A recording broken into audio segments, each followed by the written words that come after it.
Welcome to the Hunting Beast Podcast, your source for hunting tactics, news, and stories.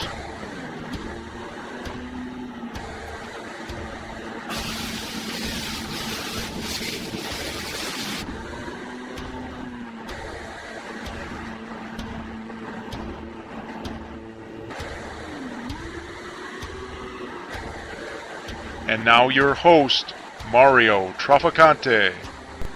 Hello and welcome to episode 4 of the Hunting Beast Podcast. Today we will be discussing swamp hunting with well-known Hunting Beast member Scott Shawl. Alright, so welcome to this week's episode of the Hunting Beast Podcast. Today we're happy to have another well-known member of the Hunting Beast Forum, Scott Shawl, also known as Singing Bridge on the site. Today, Scott is going to cover topics about hunting the swamp in Michigan and Upper Peninsula as well as Ontario. Scott's family has been hunting Michigan public land since the 1800s, so he's got a lot of history vested in hunting public property in Michigan. Over the years, he's been able to learn how to combat high-pressured areas in Michigan, as well as traveling to the Upper Peninsula and some more remote areas in Ontario to get on bigger bucks there. So we're happy to have him, and I think we'll get into some exciting topics about hunting the swamp. So with that, Scott, why don't you kick it off with just giving us a little bit of history about how you got into hunting and how you pattern some of your bucks. Sounds good. Thanks, Mario. And I also want to thank you for doing these podcasts. It's really been great so far, and we appreciate it. Sure. I started deer hunting early on. And the whole family has deer hunted, both my grandfathers and my father. So I started bow hunting at age 12. That was the first year that I was actually able to hunt. And I was fortunate in that I was able to rely on, experience of family members and friends to get me started. But back then, I didn't have a tree stand or tree steps or anything like that. It was just a recurve bow, no bow sight. And the first buck I took when I was age 12, I kind of ran and jumped up and caught a limb on a big white oak tree, started pulling myself up, and then pulled my bow up and took a buck with my bow that way. Nice. The family history, yeah, we've been hunting, I've got pictures from the Civil War era here in Michigan on public land, so we've got a lot of history there. We got a lot of family members and friends that have really, they're better hunters than I am. They've taken a lot bigger bucks than I have in their hunting careers. So I've always had that knowledge base to lean back on. But that's kind of how I got started. Yeah, go ahead. I noticed you mentioned that on the site you've got a picture of your great-grandfather that took a buck in 1913 that was a large 300-pounder. So. Yeah, he dressed out over 300 pounds on a commercial scale. It's a big rack, too. He actually took that buck. He found the bedding area while he was duck hunting. He was actually traveling on a river and came across, he saw the buck and managed to come back in with the gun later and made a good shot and got the buck. But yeah, it's a real large buck, one of the biggest that's been taken by my family. Nice. So is there a part of you that likes to go back to that simple style of hunting? Do you still hunt with a recurve at all, or have you kind of transitioned into more modern weapons of choice, I guess? Yeah, I still have that recurve, but I have kind of gone away at the compound. Recently I've had some shoulder problems, so the compound is a little bit easier on the shooting. Sure. But yeah, I still have that original bow. I still shoot it once in a great while, but pretty much have gone with the compound here over the last couple of decades. Nice. So, what are the types of areas you look for in Michigan to hunt? What areas do you focus on? Well, my favorite area to hunt, whether it's in Michigan or in Ontario, both peninsulas are big swamps. And I'm talking, when I say a big swamp, I'm talking square miles, thousands of acres. my preferred areas to hunt. You know, I hunt a lot of public land in other areas to do some combat hunting here around home. But most of my time and experience is in those really large swamps. And I think, Mario, what I like about them the best is they're very intimidating to other hunters. Most guys really don't want to penetrate some of these really large northern conifer swamps that are flooded. You know, there's water back there that you could sink a buffalo in and never see them again. Sure. It's very thick, and most guys don't like not being able to see. You know, a lot of the areas that I'm in, I can only see 10 to 20 feet, depending on where I'm at. And so it's pretty tough to get hunters to want to go in there, and a lot of times when they do, they get lost. So kind of what I end up with is having a lot of these big swamps to myself once I actually penetrate the interior of them. And anytime you can reduce hunting pressure, that's something that I always try to do. Right. So you've used that over as a tactic to be able to separate yourself from other hunters and pressure. Right. It's very seldom that I ever see a hunter near one of my stands. I've been monitoring some scrape areas, for example, for the last 30-plus years that I've taken pictures and video of, and there's never been a hunter there. And, you know, in Michigan, it's hard to imagine that places like that exist, but that's how intimidating these really big cedar swamps and conifer swamps are to most hunters. Yeah, I can appreciate that because like I said, I just started getting into hunting more swamps since I became a member of the Beast Site, and it is intimidating walking into those bigger areas, especially when you can't see off into the horizon as you're walking in. You have to rely on your compass and a map to navigate where you're going. What are some of the things that you do to, I guess, give yourself assurance that you're on course or picking out specific spots when you're in a vast area like that? I think probably the most intimidating thing to other hunters that are back there is once it's dark, you've got to find your way out. You have to hit your mark in these big cedar swamps. You know, you can't be off by 20 feet, or you may have to swim to get out. It's that deep and that dark. And when you can only see 10 to 20 feet, and there's just a little patch of sky up in the top of the trees, maybe you can see one star on the way out. You know, there's no distant farmhouse lights or radio towers or anything like that. You really do have to know how to navigate these spots. Sure. Or you're going to have a real tough time getting out. So some of the things that I look for, now I don't want to give you the impression that I never hunt the edges of these swamps. I think the edges of the swamps are a critical area to scout and be familiar with. And depending on the hunting pressure, some of your biggest bucks can take up shop right there. On the edges. Yeah, that's where you would want to start. So, some of the things that I look for are transition lines where the swamp meets up against higher ground. If you can find a small point or a peninsula or something along that line, those are magnets for the bucks. If you're within a half mile of a woods road in a heavily hunted Michigan area, it's also a magnet for hunters, however. So you've got to kind of try to get some distance if you're going to hunt that right up against the transition line of the swamp and the main line. If you do have a lot of hunting pressure, if you're closer to some roads, you know, there's some what I call driveway hunting. A lot of times just off of the end of those peninsulas or transition lines, there might be a little micro island of some higher ground that they'll set up shop on, and they're really difficult to approach when they do that. But if you've got a lot of hunting pressure, those are the areas that I look for on the outer edge of these big swamps. right, sort of playing what the pressure is doing to the buck or moving them in a certain direction, so you're playing that. Right, and you know, if I'm over a half mile from a road in some of my spots, a lot of times I can set up an early bow season right on the transition line where I've located some buck bedding and not have interference from other hunters. But if you are closer to a road, I think it was 3 Michigan bow season openers ago. Now it's a half mile back in, actually over a half mile, into a big conifer swamp. And right at the very last light, one of the bedding areas in front of me emptied out, and I had a couple of yearling bucks and 3 or 4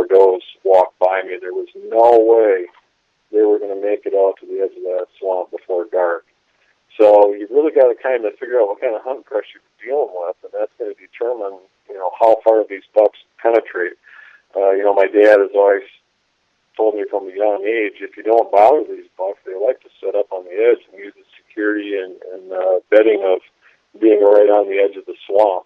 As soon as that pressure starts picking up, they'll adjust. Right. So since your family has a long history of hunting these, obviously the technology that's available today, I mean, I'm assuming you probably cyber scout some of these areas in Sure. combination with going in on foot. Did your family in the past, was there a lot more on foot scouting that was done year round, or would you say you keep up, kind of at par with that much scouting in the off season to find these spots? Yeah, I've got some very, very serious hunters in my family over the years, and before we were able to really look at the aerial photos and the topo maps, they were penetrating miles and miles of swamp, running it in grid patterns, drawing maps out by hand on paper, figuring it out on their own. It's a lot of work. Most hunters don't want to invest that much work, but that's what they did. Sure. So what's a typical progression of how you scout an area that you want to access to hunt in today's sense? Well, initially I'll run that swamp transition and try to determine how much hunting pressure there is. You can fairly well see sign of other hunters if they're interfering with that outer edge of the swamp. And so I'm looking for those areas that we discussed initially, the little peninsulas and points, changes in the topography. Sometimes that outer edge of the swamp will run for miles and not really have any points or peninsulas. And when I run into that, one thing that I found that the bucks do is if you look for a tree that's on that transition that's much larger and much older than the other trees, they really like to focus on bedding in that particular area. Then when I penetrate the swamp, I'm looking for areas of higher ground, and they're really not visible on topo maps. Most of the places that I hunt, you're not going to find that little donut change of elevation on the topo map. Sure.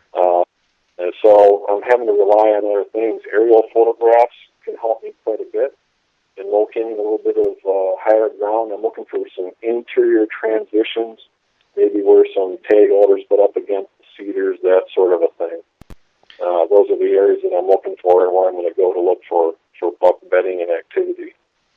So one of the things you mentioned is you look for, a larger tree on that transition. Are there other specific sign that the deer may produce that you're also looking for? Yeah, I'm real big on tracks and deer sign in general. Sometimes I'll find some really big rubs near bedding, but most of the older bucks in the areas that I hunt kind of bed, and then the first rubs I'll pick up are kind of off in the distance, maybe 100, 200, 300 yards away from the bed itself. I tend to find that quite a bit here in Michigan and Canada. Not a lot of bedding right in the bed. When I find an oversized bed by one of those really huge trees, and I've got droppings that the average pole length is 3/4 of an inch to an inch. That's not coming from a fawn. Sure. And when I've got a 4-finger track coming out of that bed, can pretty much put it together and know that that's a buck that I need to keep an eye on. That makes sense. So you're putting together multiple points, droppings, tracks, a large bed, a large change in the topography, whether it be a tree or a point that's coming off. So now when you find these areas after you've scouted, I'm assuming you're doing this in the preseason or in the off season. So are you marking these spots on a GPS for entry again? I have marked them on GPS. A lot of it I just commit to memory. I do keep a little notebook. I don't keep extensive notes. Some guys will carry around a lot of notes, a lot more than I do. But yeah, between logging it on a GPS or in my notes or in the old hair-covered computer, one of those 3 ways is usually how I keep track of those areas.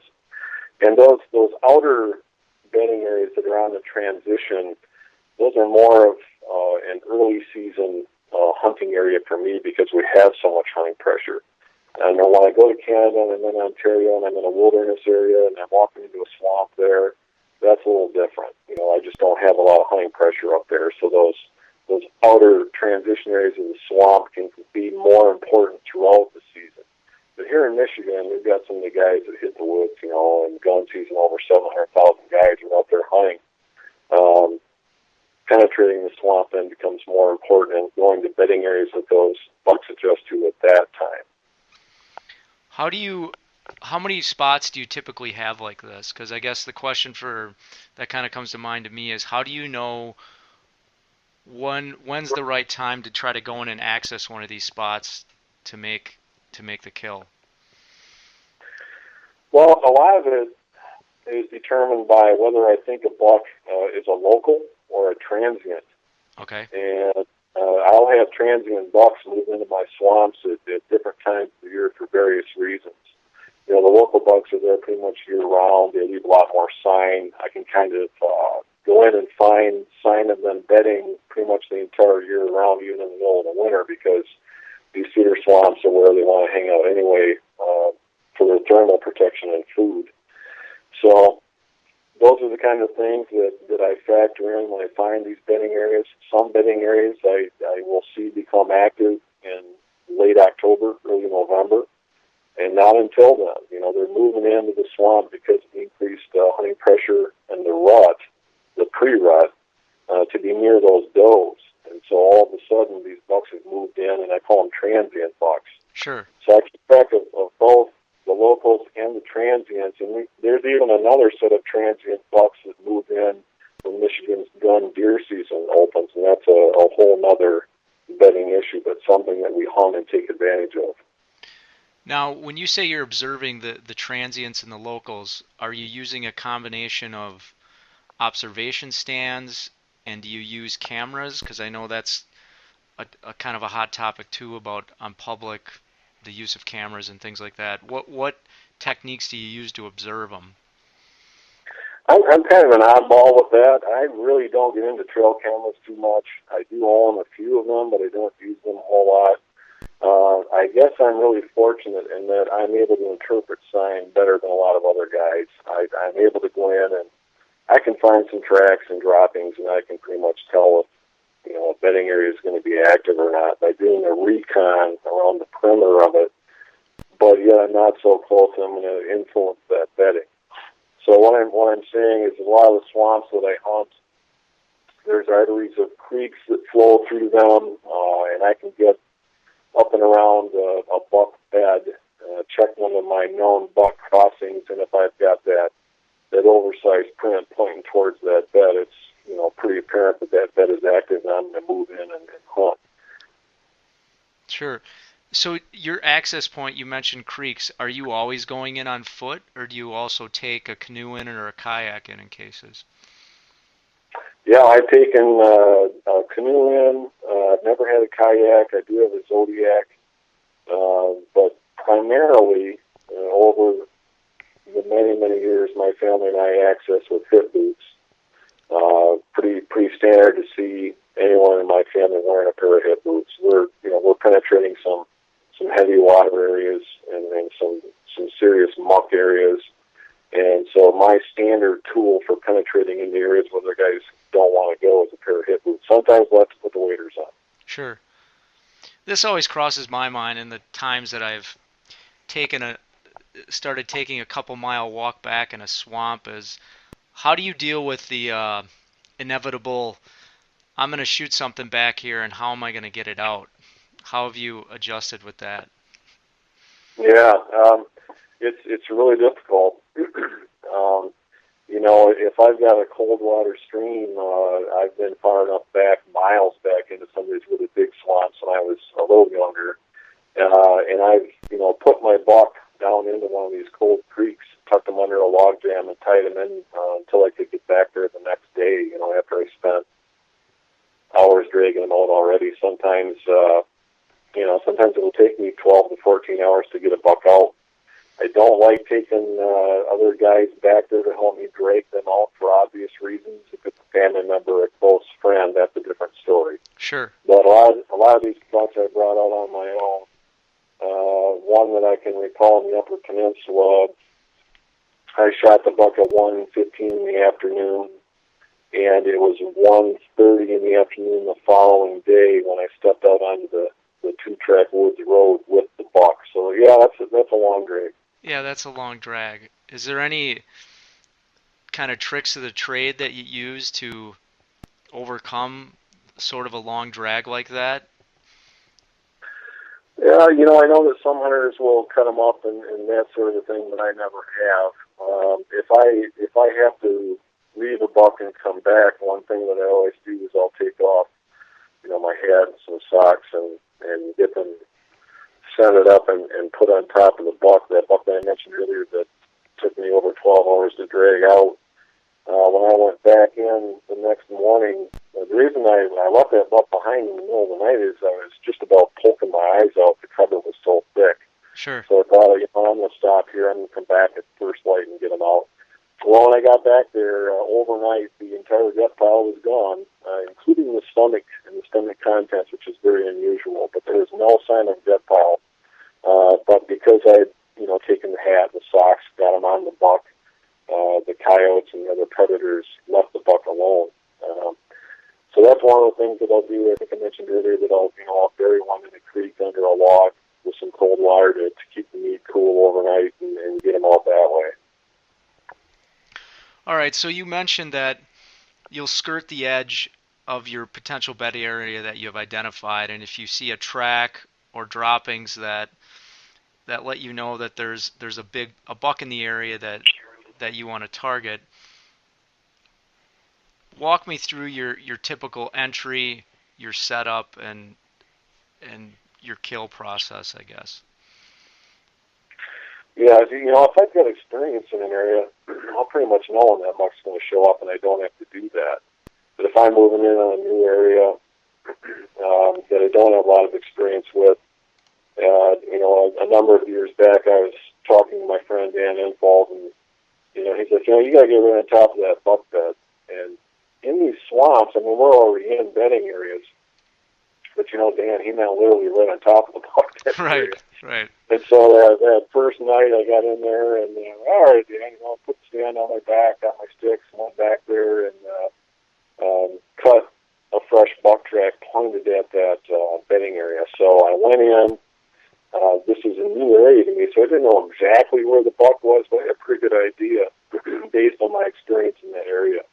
And I set up, and it turned out I was just over 100 yards off the buck's bed, and I shot him about 45 minutes after I set up. Wow. So, yeah, when Dan says be near buck bedding to catch that daylight movement, that is what I do. So another topic that comes up in these swamps is the concept of how wind acts in the swamp and also how thermals play a role. How do you either account for that, or how does that change your setups or sets? What do you do to account for that? Yeah, and I think when you're talking a smaller pocket swamp, that's more of an issue, especially if you have a change in elevation. If you've got an elevation drop going down into a pocket swamp, a smaller swamp, and you've got thermals that's sucking the air currents in from all directions, that's a really tough spot to hunt. And if I want to hunt a small spot like that, I'll usually set up kind of side current to the airflow and work from the outside in and see what I can get away with. Milkweed will protect you up close, but you really don't know how far your wind is going into that area. And if you're not familiar with it and know how those air currents flow through those smaller swamps, it's something that you might have to learn over time through trial and error. Sometimes I'll hear a buck blow out and move out on his own, or not see the buck, and I'll have to make an adjustment. But the really big swamps that I hunt, it's not so much of an issue if I'm penetrating deep into the swamp. I'm far enough away that the swamps are so vast and so large that the thermal effect of the swamp isn't as much of an issue as the air currents are flowing through these conifer trees in the swamp. And it's kind of like if you were pouring water into these trees, how that water was flowing through all these cedar trees or fir trees. Yep. And that's what you may have to learn over the course of time in a new area, is where you can set up and get away with it without those bucks when they're moving, catching that air current flowing through there and picking you off. And kind of interesting, when you've got an island that's back in one of these big conifer swamps, it's not like a cattail marsh. You've got an island that's surrounded by trees with heavy canopy. And so even an island of high ground can actually have a thermal effect and a flow of air coming in from all of the sides. So you have to keep that in mind when you set up on a big island deep in one of these swamps, that there may be a lot of swirling winds going across that area, even though you're deep in the interior. Yeah, that makes sense. I mean, it seems like it would be challenging, because even if you looked at the prevailing wind that was going on that day that you went in, what you actually experience on foot when you get in deep into the swamp is going to be much different based on the topography that you set up in. Right.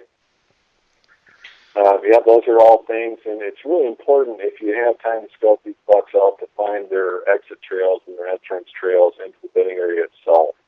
If you can get away from an area where there's going to be swirling winds, back out into the mainstream of the swamp itself, you've got a little bit steadier airflow and air currents going through the trees, and you can get away with a little bit more. If you're going to go up and set up on one of these big islands out in the middle of a huge conifer swamp, and you put your stand right in the middle of it, you may have some trouble with those bucks that are bedded nearby picking you off because of those swirling winds. Sure. So is that another key thing that you identify when you look at a bed, is to try to get on their exit trails and their entrance trails as part of your setup? Yeah, it's critical in swamps. When you're in a wooded swamp, you don't have any real visibility to begin with. You really need to know where those bucks are coming in and out. It's not like you can see 100 yards or 200 yards. You've got to be able to set up to cover that runway that buck is coming out on. You've got to find an area close enough to the bed that you can have a shot to it in that really dense and thick cover. So, yeah, that's a real important part of what I do. So how often do you have, because I've had this happen to me now a couple times now that I've been hunting these swamps, is where I'm set up in an area where, like you say, it's low visibility to an extent, you can't see far off in the distance, and you get that ever familiar sloshing sound of, a deer coming down an access trail. What does that do to you when you start hearing that sound? Well, that's game on for me. When I was younger, I used to get pretty excited about it, and I still do, but I often do hear them coming from a long ways off. I think a lot of guys who don't have a lot of experience deep in these swamps will be surprised at how loud these big bucks are. I hear them coming a long ways off. It sounds, like I've got a hunter that's lost just crashing through the swamp. But, deep in those swamps, they don't encounter a lot of other hunters, so they can actually have rut activity and movement to feeding areas without encountering a lot of human scent. And the big bucks are the boss back there, and they know it. Sure. You mentioned here in the email to me that you were able to get up on a Michigan 8-pointer and shot it at 18 feet from his bed. You want to tell a little bit about that setup and how that hunt came about? Yeah, as I've had to adapt to hunting pressure in some of the swamps that I hunt, it's really important to get as close to the bed as you can. And that was actually a gun tactic. Okay. And I really don't know too many guys that do this, but what I like to do is, if I can locate a barrier inside these big swamps, the older bucks prefer to bed against a barrier. Most of the time they want to be on the upland side of it. They'll use the super thick cover of the swamp to protect them from the backside, where they're kind of looking out across the muck area or the beaver pond or the river or the creek. So are you defining the barriers as the Beaver Creek and the river and? Yeah, something that's going to be difficult for a predator to get across without the buck knowing about it. He's Okay. also going to be watching that way. Most of the time they'll set up and watch downwind across that pond. And a number of bucks that I've killed that I've actually done, and it's just a tactic that I kind of developed on my own, is, for example, I'll give you one example. I came in on a beaver pond, and I knew that I had a good buck bedding up against it, the one that we were talking about in the email. And with the wind direction on that day, I had a pretty good idea of which bed he was going to be in. And I came in with my rifle, with my stand on my back and a couple of sticks. And so I came in on the downwind side of the beaver pond back in this big conifer swamp. And real quiet, took my time, got up close to the edge of the water, and I knew that he would be facing in my direction. So I got up to the edge of the water. I found a little fir tree that had a little opening in the branches about 6 feet off the ground, and I put my stand, the base of my stand was only 6 feet off the ground. Sure. Put a couple of sticks on the tree, kept the tree between the bedding area and me until I actually slipped onto my seat. And you really got to be in stealth mode. I try to use some cover noise when I make my movement and stand and that sort of a thing. Maybe a plane flying over or a gust of wind. But then I pretty much had an idea of where he was, but I couldn't see him. And then about 45 minutes before dark, he stood up in his bed on the other side of the pond, the wind blowing from him to me, and he was watching my direction. Sure. And that's when I saw him, and I dropped him there. And so since then, I've used that tactic several times with my gun. I'll come in on the downwind side of those muck areas, or beaver pond, or whatever the barrier may be. Sometimes it's a blowdown area where a tornado or a windstorm went through, and I've got all these trees that are down. Sometimes they'll come in on the backside of a small blowdown area and do the same thing. They'll be bedded up against it. And I put my stand up, shot a buck when he stood up in his bed. The one that we talked about in the email is about 18 feet from his bed, and I shot a couple others that were less than 100 yards from his bed using that tactic. So that's almost the perfect setup for the buck, because if they're bedding that close to the barrier downwind, I mean, if you didn't have a gun in that scenario, I mean, that's a pretty difficult setup for you to get around and hunt them any other way in close proximity. It's very difficult. That's right. And even more discouraging is a lot of times what these bucks will do when they first get up, maybe only that last half hour of daylight, last 45 minutes, they'll come from their bed down to the edge of the barrier. So if you were set up with your bow, trying to get him on the other side of the barrier, the beaver pond or the water, he's actually moving away from their stand now towards the edge. And they seem to kind of like to stand there for a few minutes right on the edge of the barrier, and they just kind of look, listen, watch, and smell. They might grab a quick drink and kind of hang out there for a few minutes before they move off on their general exit trail. They've actually moved away from your stand Sure. when they do that, and before they start heading in the direction that you want them to. So it's a difficult setup with the bow. It does happen if you can get close enough without spoofing them out. I've done it, and it's not easy though. And you can't make any mistakes. We all make mistakes. I recall one big buck in that swamp that I hunted for a couple of seasons, and I had him. Got his huge track crossing this little creek and muck area, headed for that bed. I knew which bed he was going to be in, and I was probably only 70 yards off of his bed.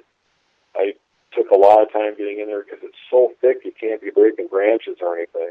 Right. Got my stand kind of set up. I was just about ready to make my final approach for the hunt, and I stepped on the wet root of a cedar and did a bit of a side shuffle and into a dead tree.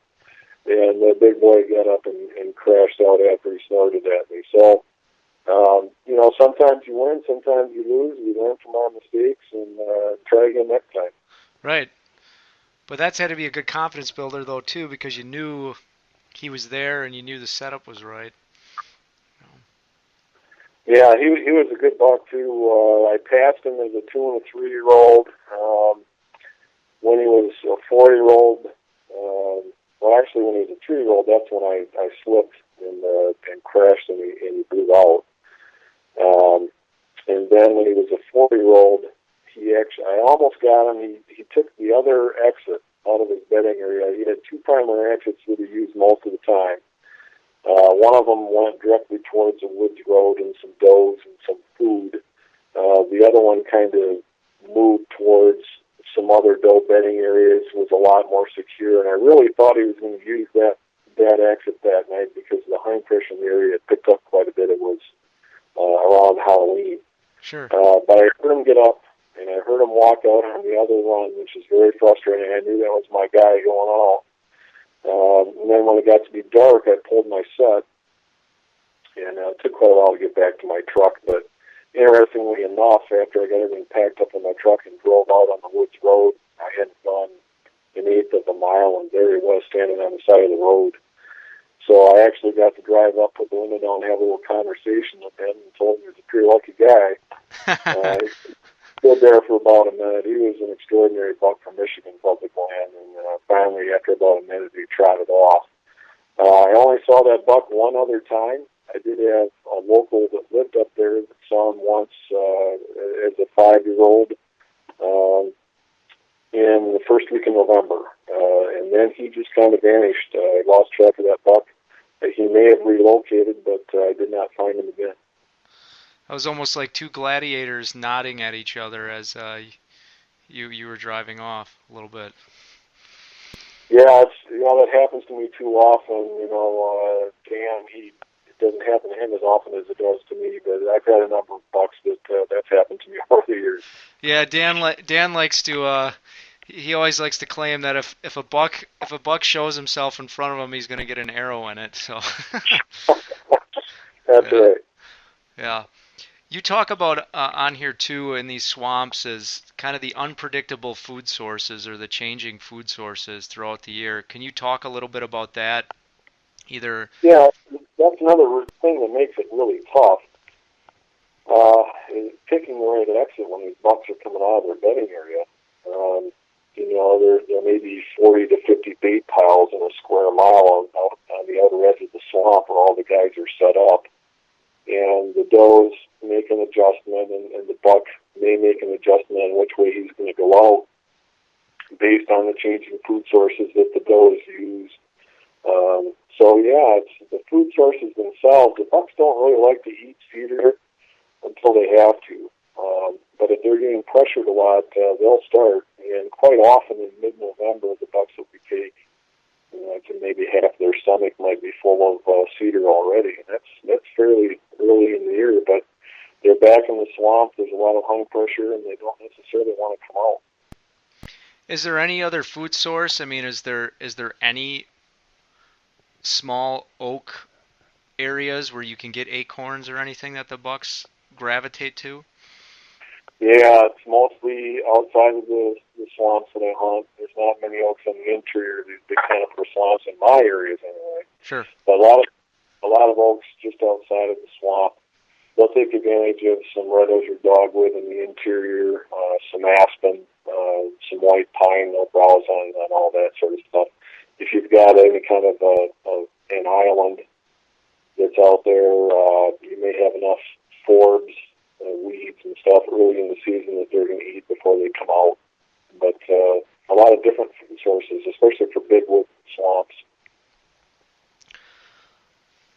You talked about hunting high-pressure areas, and you brought up this term a couple times about combat hunts and combat hunting. Can you expand on that a little more? Just talk about how you deal with the extreme hunting pressure that you see in Michigan and what tactics or techniques that you've used to still be successful in those areas? Yeah, I have some areas that have so much hunting pressure here around my home that a 2.5-year-old buck that's, 86 to 95 inches is a really good buck for that area. Sure. And the 3-year-olds are very rare. They may score in the 1 teens, maybe on a good year with a wet spring, maybe they'll push poke and young. But those are exceptional bucks in some of these areas. You've got roads, here near my home on the state land, you can't go a quarter of a mile without coming across a road and hunters. So it's not like the bucks have anywhere to go. And you really need to find those overlooked spots in the combat zones where the bucks are adjusting to bed. And then, using beast-style hunting, you really need to be close to that bed to have any chance of taking them in that last half hour. Sure. So some of the spots that we look for in the combat zones are overlooked. For example, we've got one spot where we've got two woods roads that come together. There's no real parking area there, but there's a big blowdown area, and I've got a good buck that beds there and watches the road intersection, and no one even thinks about hunting there. They just drive through the intersection. Deep ditches on both sides, and he just sits there and watches the road downwind from the bed. He's just going to protect him on the backside where he's got a few trees knocked down there. Sure. So you got to kind of look for overlooked spots like that. Even in if you can find a couple of deep ditches where they come together, that peninsula that sticks up against that wire, no one ever thinks of hunting there. And a lot of big bucks will come in and they'll bed right where those two big ditches come together, just up from it, the first good cover that they can find. They're just going to go into the woods and hunt elsewhere. They're not going to come back to that little overlooked spot. So those are some of the things that we look for. But when I'm combat hunting, you've got to be right on top of the bedding area. I've got some 2-year-olds that won't even come out of the little pocket swamps until after dark. I might watch them walk 200-300 yards and stay in the water before dark. And that's only a 2-year-old buck. That's how much hunting pressure we've got here. They've learned to do that. They've already got some bullets and broadheads in them. They're very bashful. When you start getting the 3- and 4-year-olds, they're just not going to go very far. So you got to know where they're bedding. Again, that's key to get that limited, get on them in that limited amount of movement that they make during daylight. Yeah, in these combat zones, when you've got really high hunting pressure like we have here in mid-Michigan, these bucks aren't going to come out and go cruise, go bedding areas in the middle of the day. If they move 200 yards, they're shot. And so the bucks that learn that can get to their 3rd and 4th birthday. They're not going to make that mistake. They might get up an hour before dark and move around in their little safety zone a little bit, but they're not going to go very far. So, what if I'm someone that's starting out and I want to take on swamp hunting for the first time? What are sort of the top 5 things you think you would tell someone starting out for the first time and taking on the swamp? Well, I would scout the transitions, where the swamp meets up against the higher ground. They're bound to find a good track or maybe a good run or some buck sign that they can set up and start. And a lot of times, if it's not overrun with hunters, they will bed right along those transitions. Sure. They got to play the wind. But I would really emphasize that in most of the swamp areas that I hunt, the slightest change in elevation, again, we're not talking about, you may not even see it on a topo map, but the slightest change in elevation, whether it's the tallest, maturest tree on a transition line, the ground right on the base of that tree will be just maybe 4 or 5 inches higher than all the rest of the ground. Maybe it's a little micro island that you can't see in a topo map, but it's just a little bit higher than the rest of the swamp. It's 100 yards back in from the edge. Those are really the things that I would tell a new hunter to swamp hunting to look for. Any kind of an elevation change, a little bit higher ground, that's where you're going to look for bedding.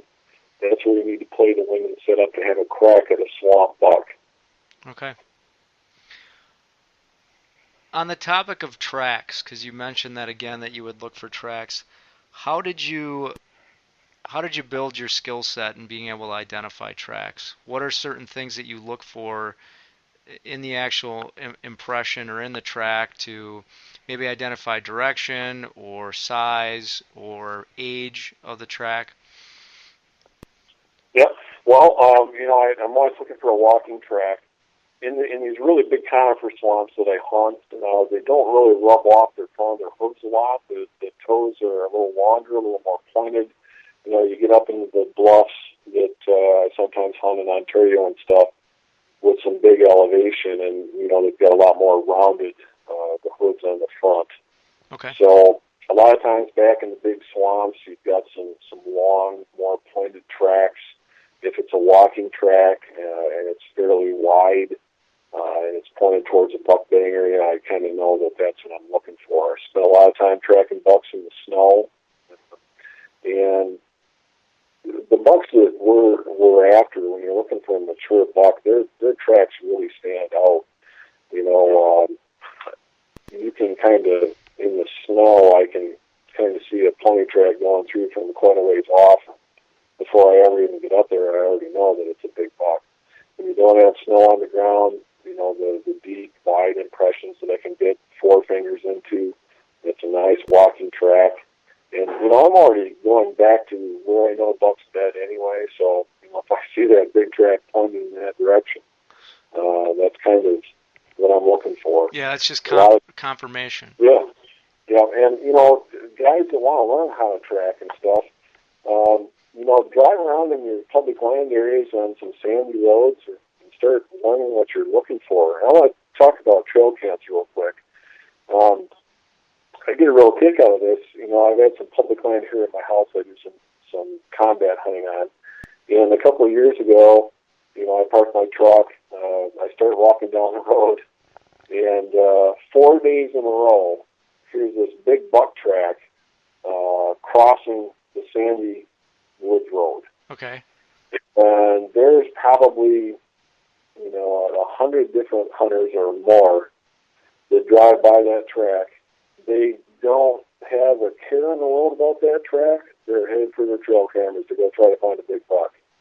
Yeah. So, you know, sometimes you've got to be able to see the forest from the trees. Now that after I kept cutting, I was going to hunt a different buck, and after I kept seeing this big track crossing the road, not one hunter understood what they were driving by. So tracks to me are very important, and hunters really need to start educating themselves on, you know, big buck tracks. Sometimes a doe will have big feet, but most of the time not. That particular buck, I didn't have any experience with him. I moved in on him. I posted this on the beast pictures and everything.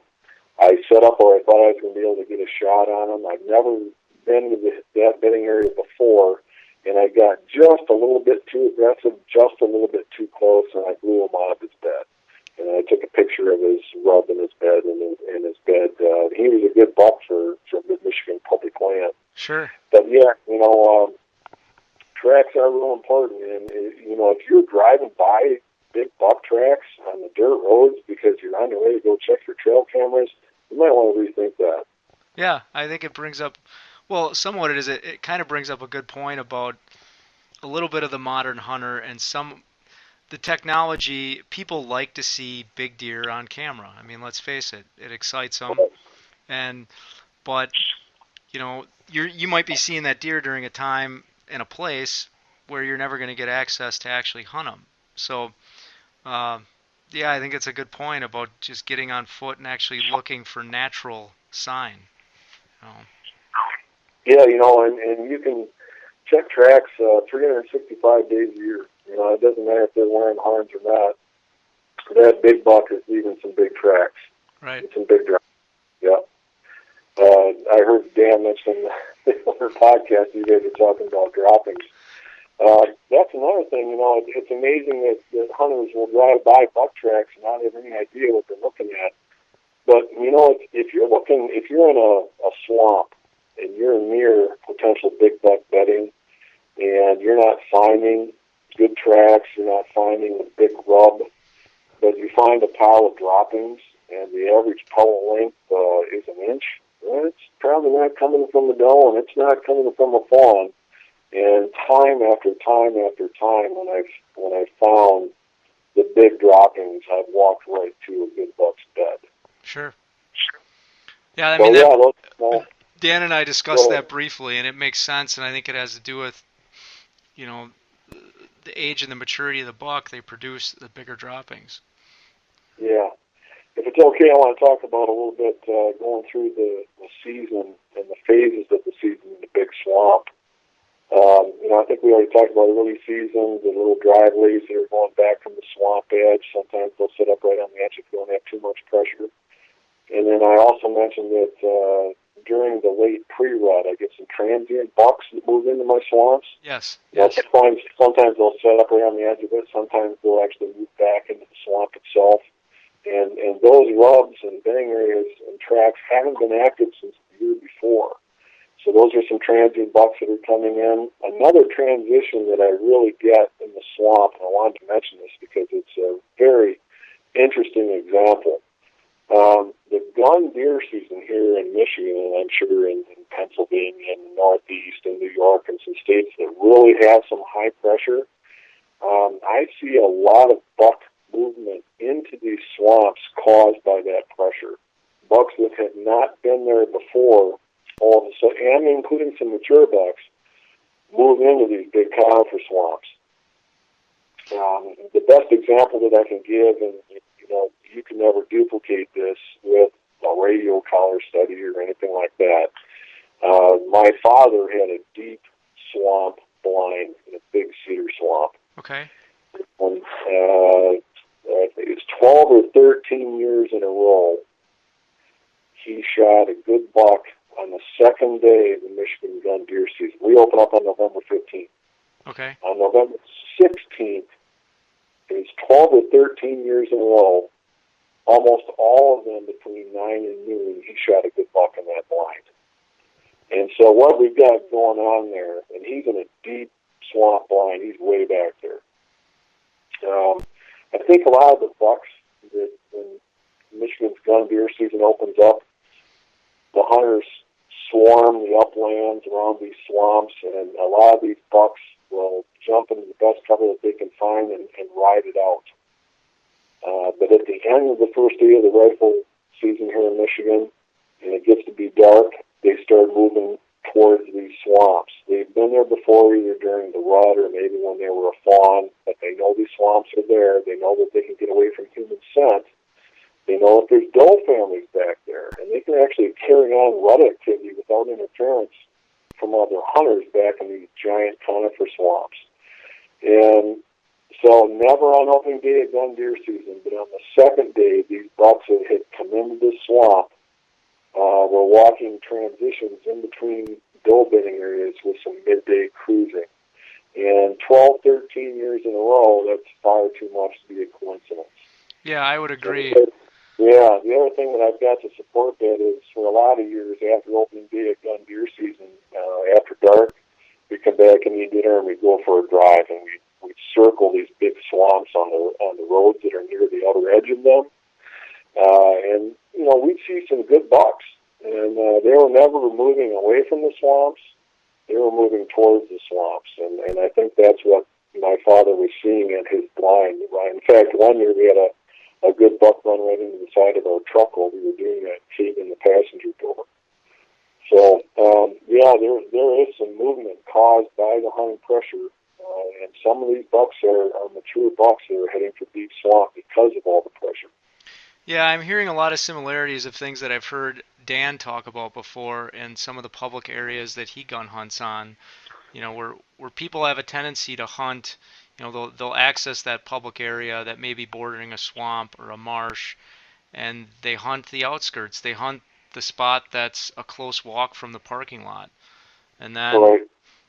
that second day or even that afternoon of opening day, all those bucks and deer have moved into, like you said, the swamp or the marsh, the areas where no one wants to walk. And Right. Dan's, said always had some success moving into those areas and doing drives. I think he has a hard time convincing his drive crews to keep coming back year after year to go swimming in the middle of winter. But yeah, that's a tough slog to those cattail marshes. At least you do have some visibility if you can get up above the cattails. Back in the cedar swamps, it's pretty limited. Sure. So, I don't know do you want to talk a little bit about some of the hunting you do up in Ontario? Yeah, sure. I think for a lot of guys that are, going to go swamp hunt, big swamp, and then maybe it's an out-of-state area or something like that, if you're going to go on a week-long hunt, one thing that I've learned is if you can spend a couple of days doing a quick recon of some areas that you've already identified that have a lot of potential, it can really pay off. And, we always talk about hot sign.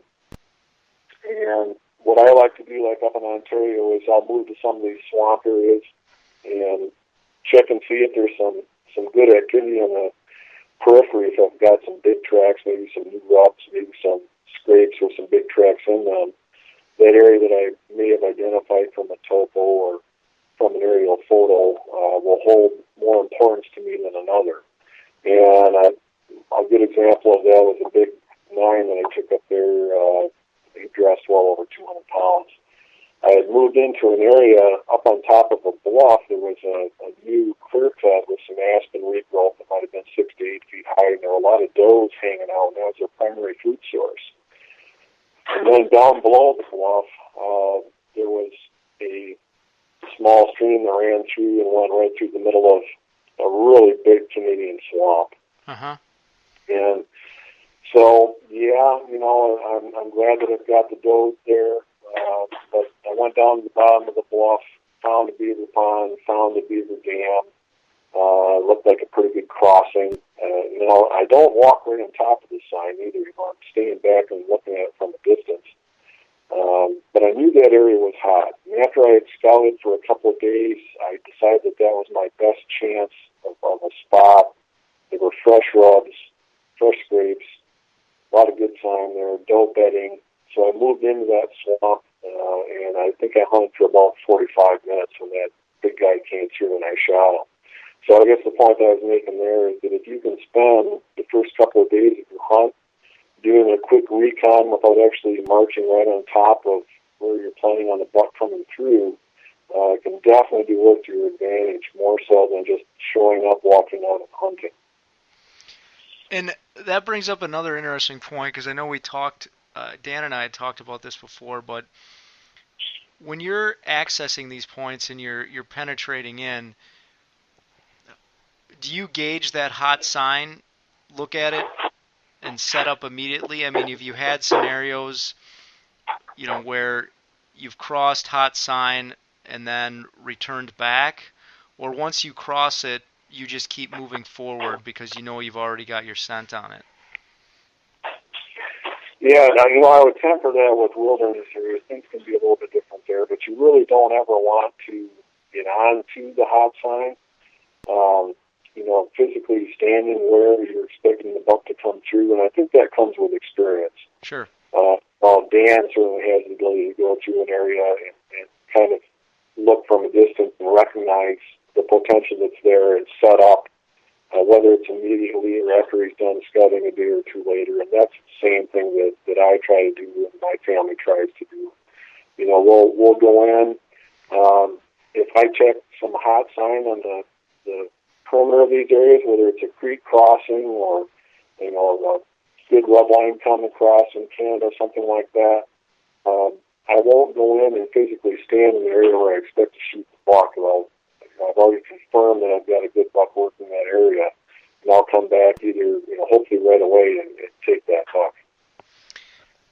It's a difficult thing to do because I've found myself when I'm walking into an area, my mind is sometimes racing and you're constantly second guessing how far you should go in and whether or not, you've advanced too far. Over the years, since your family has a lot of hunting experience, were you pulling aside and said, okay, here's a certain setup in a situation and this is how you look at this sign from a distance? Or how did you kind of develop that skill set to be able to recognize sign from a distance or a area from a distance where you think that buck is going to enter? Yeah, I think it's an accumulation of experience. I also learned it from family members and then trial error on my own. And there's been plenty of bucks that I've got too close to and blown them out of their bed and that sort of a thing because I didn't set up without getting too close. So, we all make those kinds of mistakes, and hopefully you try to figure out what happened and learn from it and make sure that you don't do it again. But when I expect a buck to come through a certain area or to be using an exact bedding area. I keep mentioning that I'm checking on the periphery. I'm checking the entrances and exits to that area without being so close that I'm going to mess up the hunt. And to be honest, that just takes experience and time. Right. Well, good. Well, is there anything else you want to talk about in regards to swamps, or just certain tactics that you like to use? Yeah, swamps aren't for everyone. Because of the thickness of the cover in the wooded swamps, you just can't see very far. But because of the nature of their cover, you can rest assured that some of the oldest and largest bucks in the area will utilize them, either along them or actually inside of them. And some other pointers I would say about swamps are that many of the bucks that get some age on them become quite reclusive. They don't really like interacting with the other deer all the time, and they certainly don't like being around hunting activity. And so they can actually be in these swamps and have very little interaction with the other deer and with hunters. Once the other deer smell where they prefer to bed in their bedding areas, they kind of avoid those areas if that's where the older reclusive buck wants to be. Go ahead. Would you say because of that, in a lot of your sets, do you find that you're not seeing a great number of deer because you're looking for that specific one? Yeah, I definitely don't see a lot of deer. Most of the time, if I see a deer, it's the buck I'm targeting. Sure. Sometimes a different buck will be using the bedding area, one that I wasn't expecting. But yeah, I don't see a lot of deer back there, and so that's another thing that you kind of got to get used to. If you're expecting to see 10 to 15 deer a day, that's just not going to happen most of the time back in those big swamps. Yeah, that's the one thing I've noticed of hunting smaller farmland woodlots and some hill country is, in the past, when I was younger, where I had set up stands either on field edges or on transition lines on ridges, I would see quite often I'd see a lot of deer as they would come out to the field in the evening or travel those transition lines, but I wasn't seeing the deer that I was after. And I think that's kind of an important concept for guys getting into it. What do they want out of it? When I've gone in and hunted these swamps where it was more about focusing on a specific bedding area and a potential target buck that was in there, I may go 3-4 sits or more without even seeing a deer. So there is a definite transition there that you have to get your mind right with that and not get discouraged because you're not seeing a deer on every sit. Right, and I kind of take that for granted and forget that that's not normal for a lot of guys. The other thing I'd mention, Mario, about swamps is that ground hunting can be really important in a conifer swamp. If you're in a spot where you can get into a tree and you have some visibility, then that's certainly to your advantage and certainly how I would set up. A lot of times I'll find these bucks in an area, if you can imagine the cedar canopy or the fir tree canopy being so thick that if you actually get up into the tree, you've got no visibility whatsoever. Sure. But down the floor of the swamp, you do have some visibility. And again, you need to know how to play the air currents. You don't want the buck to pick you off. But last year, for example, an opening day of season, I had one of my target bucks. I'd actually gotten up into a tree stand and it was a mistake. I thought he was going to come out on a different exit from his bedding area, an area where I would have better visibility. And he was right behind my stand for probably close to 20 minutes. And if I had been on the ground, I'm confident I would have had a shot. Now, here in Michigan, for many, many years, when I first started deer hunting, we weren't allowed to gun hunt trees. Okay. So we had to develop our skills on the ground. And back in those cedar swamps, a lot of the time, your best option actually isn't to be ground hunting. You've actually got some visibility. You're going to make a lot less noise when you set up close to those bedding areas and get a shot at the buck. So if you're in a situation where you can put a tree stand up, I do, and I take advantage of it. But also recognize that there will be situations in those big swamps where hunting on the ground is, without a doubt, the best way to go. Now, I've tried my hat at hunting on the ground a couple times, and I haven't taken a deer yet doing it, but what kind of natural, I guess, cover and things do you look for to try to tuck yourself into? I mean, you're setting up with a little chair that you're sitting on, or you're sitting directly on the ground up against a tree, or how do you position yourself to be able to be, mobile enough to draw your bow and whatnot? We usually all move into a little bit of cover, maybe a tree got knocked down or something like that that's close to the buck's run. It's so thick back in those swamps, you don't have to worry too much about cover. The trick is knowing when to draw your bow and shoot. When I first started bow hunting, I bounced a couple arrows off deer on the ground at 15 yards and less. But yeah, back in these swamps, you want some good back cover if you can get it. If you get into a blown down tree or maybe a little grove of conifer trees, sometimes I just sit on a boat seat cushion, or we've got wider cushions now that I like to use. I haven't hunted on stools a lot. I know that a lot of people do back there, or they'll sit on a bucket or whatever, but I don't like the noise. Sure. I usually like to get up into a kneeling position when I shoot my bow on the ground. And I've shot a fair number of deer on the ground. And it does take a little bit of a knack to know when to draw your bow so that they don't pick you off. But fortunately, I was getting away with it at a pretty early age. So since you're going so far back in these swamps, one thing we didn't cover is, what do you do for safety precautions of, you're heading miles back in. Are there certain things that you bring with you? And as far as having people on backup, or how do you communicate if you have to communicate with someone that you should be out at a certain time, or how do you deal with that? Yeah, I think we have debated that as a group. I know that we have on the Hunting Beast as far as what precautions you're going to take. If it's, if you're going to say that I have to be out by such and such a time, well, then you better make sure that, it's not just because your flashlight battery died or your GPS died and now a massive search is being launched for you as a lost hunter and helicopters are taking off and that sort of thing. Right. So you really need to decide when you're hunting areas like that, what really is an emergency, when you do need help. No one wants to be lying at the bottom of a bluff with a fractured pelvis. You're not going to make it out. So I would recommend that, if you have a spouse or a friend, that they have a general idea of where you're hunting. You don't have to tell them right where your stands are or anything. But the searchers at least need to have some kind of an idea of where to start looking.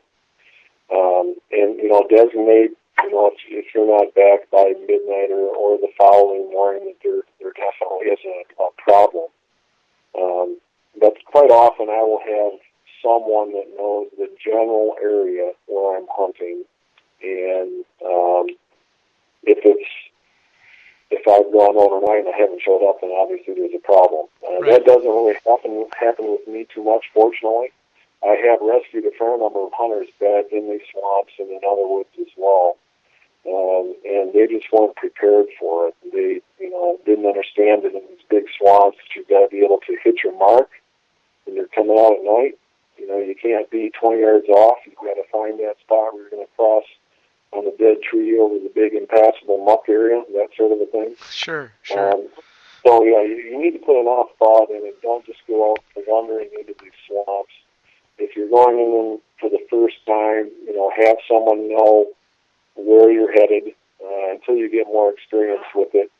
People that have been doing it their entire lives, like myself and Dan and the Catskill Marshes and things like that, if we haven't shown up by the next day, there's a problem. But for most guys, someone should have a general idea of where you're headed. And if you're going to go into these areas in the first place, you need to know how to navigate.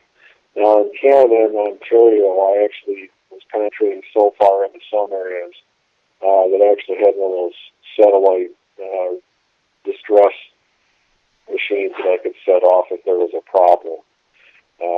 But and there's no cell phone coverage in that area that I was hunting, at least not Sure. yet. So, if you're going to do this kind of a thing solo, I don't enjoy hunting with others. So people that don't enjoy hunting with others, it's more of a problem if you can't make it out. Everybody needs to decide what's important to them. And another thing I want to point out is I had it pointed out to me years ago that, I'm a swamp guy, so I'm not too worried about it. Well, if you have family at home, you need to think about more than just yourself. And if you get yourself into a situation back in one of these big cattail marshes or back in one of these swamps, there needs to be some type of a plan in place. But again, remember that it needs to be more than just dead flashlight batteries or dead batteries in your GPS. You really need to be determining your situation and what a real emergency is. Right. Timelines and things like that. That makes sense. Right. That's good advice for guys that are starting out doing this new. Take it seriously when you're walking back in, and make sure you know what you're doing. Yeah, I always say that a big conifer swamp is no place for a greenhorn hunter. It's best if you take it slow and easy, and maybe try to team up with somebody that's been doing it for a while and kind of learn the ropes. I have these trails that penetrate miles back into these swamps. I'm not making an elephant trail with, ribbons and reflective tacks everywhere, I'm actually staggering my trail because I've got, in the high pressure areas, I've got hunters that are trying to follow me in. They're trying to follow me in the snow and that sort of a thing. And so my trails are staggered. I really make it so that I can't be followed. But when it's dark and you're coming out, you definitely need to be able to hit your mark. Very good. So I guess, in closing, maybe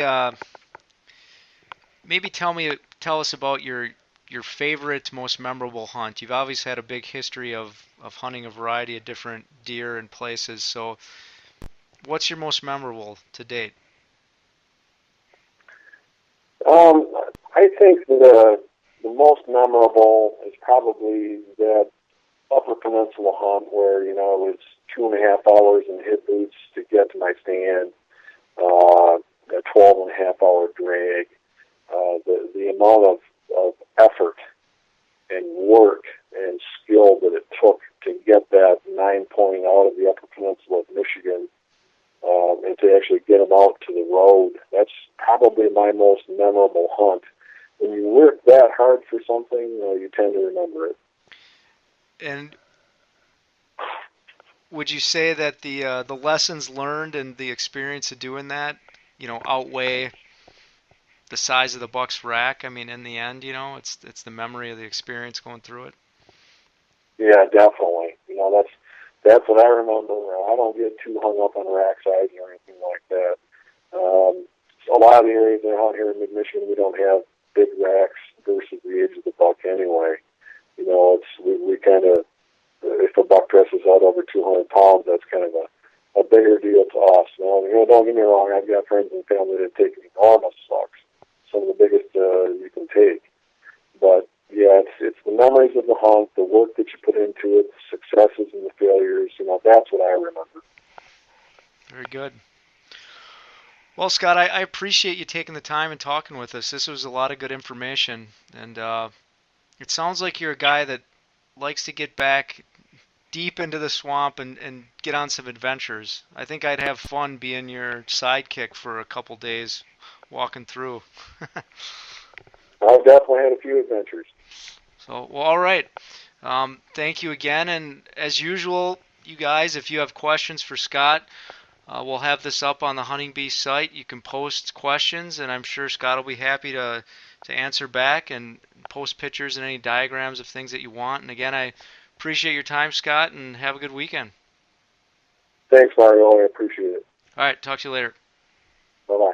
Bye.